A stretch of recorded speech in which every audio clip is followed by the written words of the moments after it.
பணித்துளிகள் ஜனவரி 18, 2026. இன்றைய தியானத்திற்கான தலைப்பு பிறருக்காக வேலை தருகிற தேவன். தியான வசனம் யாத்ராகமம் 20:9. 6 நாளும் நீ வேலை செய்து உன் கிரியைகளை எல்லாம் நடப்பிப்பாயாக. வேலை என்பது தேவனுடைய ஈவு. இது சுமையல்ல, பயனுள்ள ஒன்றை செய்யும் வாய்ப்பை தேவன் ஒவ்வொருவருக்கும் அளிக்கிறார். மேலும் நம் கைகளின் உழைப்பை ஆசீர்வதிப்பதாகவும் வாக்களிக்கிறார்.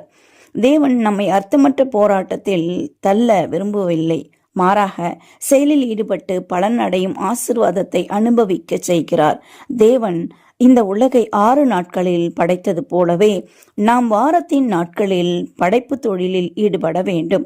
வேலை இருப்பதே ஒரு ஆசீர்வாதம். ஆகையால் நான் உனக்கு செய்ய வேண்டிய வேலையை தருவேன், உன் உழைப்பை பலனுள்ளதாக்கி ஆசீர்வதிப்பேன் என்று இந்த கட்டளை மூலம் அறிவிக்கிறார். உபாகமம் 28:12 சொல்வதை நினைவில் கொள்ளுங்கள்.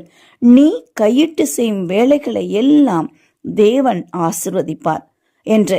இதனால் அர்த்தமுள்ள 6 நாட்கள் உழைப்பை தேவன் தருவார் என்கிற உறுதிமொழியாக இந்த கட்டளை இருக்கிறது.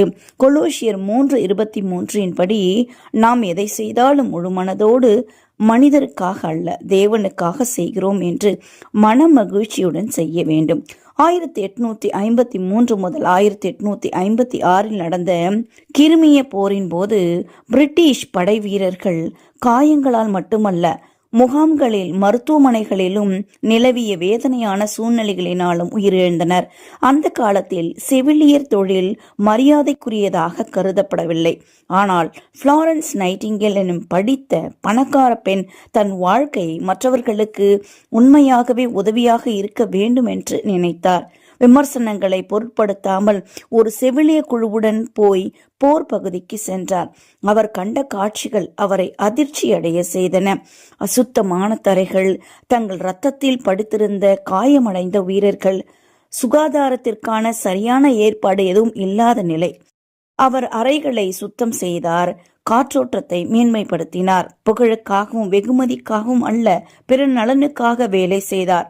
மரண விகிதம் சில மாதங்களில் 42% 2% குறைந்தது.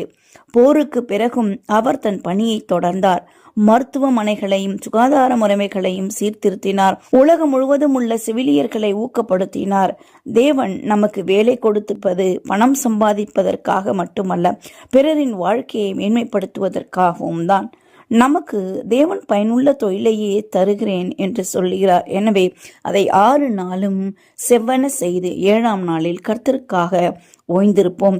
6 நாளும் செய்கிற வேலைகளில் சரியாக தசமபாகத்தை தருவோம். தேவன் நம்மை ஆசீர்வதிப்பார். இந்த நாள் உங்களுக்கு இனிய நாளாய் இருக்கட்டும்.